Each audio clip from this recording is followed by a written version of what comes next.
Have you ever pondered the ultimate fate of humanity and the world? What if everything you thought you knew about the end times was turned on its head? Reformed Eschatology challenges traditional views, offering a fresh, yet deeply rooted perspective on how the divine plan for the end of the world will unfold. This reimagined approach to eschatology does not merely speculate about the future, it invites believers to consider the implications of the end times on their current spiritual journey. The premise of Reformed Eschatology is both intriguing and thought-provoking. It seeks to harmonize biblical prophecy with the sovereignty of God, emphasizing His ultimate control over all things, including the end of the world.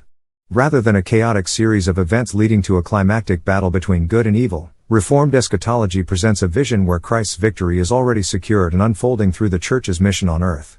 This theological perspective finds its roots in the teachings of influential figures like John Calvin and Augustine of Hippo, who emphasized God's providence in all aspects of life, including the end times. General concepts within Reformed Eschatology include the idea that the kingdom of God is both already and not yet. This paradoxical notion suggests that while Christ's kingdom was inaugurated at His resurrection, its full realization is still to come. Believers are thus called to live in the tension of this present age, working towards the fulfillment of God's kingdom while recognizing that the ultimate consummation lies in the future. This view contrasts sharply with the more sensationalist interpretations that often dominate popular Christian eschatology, which tend to focus on catastrophic events and dramatic timelines. Specifically, Reformed Eschatology dismisses the idea of a secret rapture, instead emphasizing the visible and triumphant return of Christ at the end of history.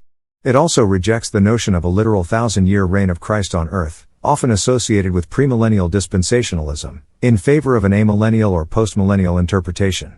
In these views, the millennium is either symbolic of the church age or represents a gradual Christianization of the world before Christ's return.